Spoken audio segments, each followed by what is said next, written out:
Here, so how prepared are students to succeed in the classroom, and what's holding some of them back on paper? Well, all new this morning, our Liana Golden joins us live with a deeper dive into just released statewide numbers in Virginia. So, Liana, what do parents need to know about this?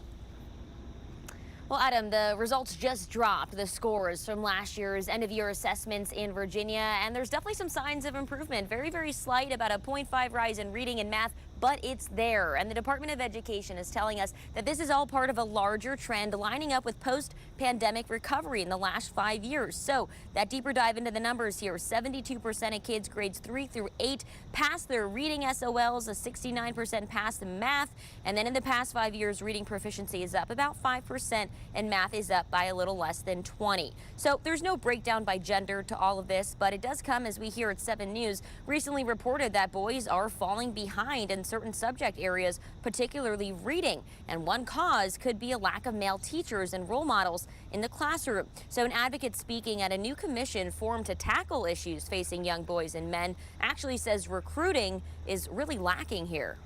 In a lot of cases, the marketing for these programs are happening in school districts, which are already disproportionately women. The question is, how do we, again, market to those who may not be necessarily existing in the school building to identify those who can get in there?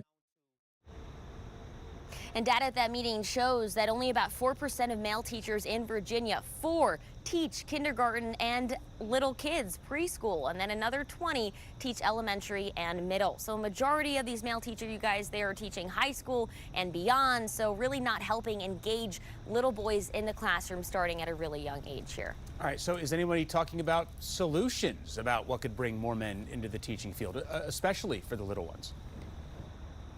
Yeah, Adam, I could think of a lot of things that might help bring them in, but something particularly discussed at this meeting would be getting them engaged outside of the classroom first, maybe getting them as a youth coach, maybe even a mentor for some kids, even just babysitting, anything to get them around little kids at a young age themselves to see if teaching might be for them. Yeah, and how about paying teachers more, regardless men or women? That would certainly help attract more people to the profession. All right, Liana, thank you.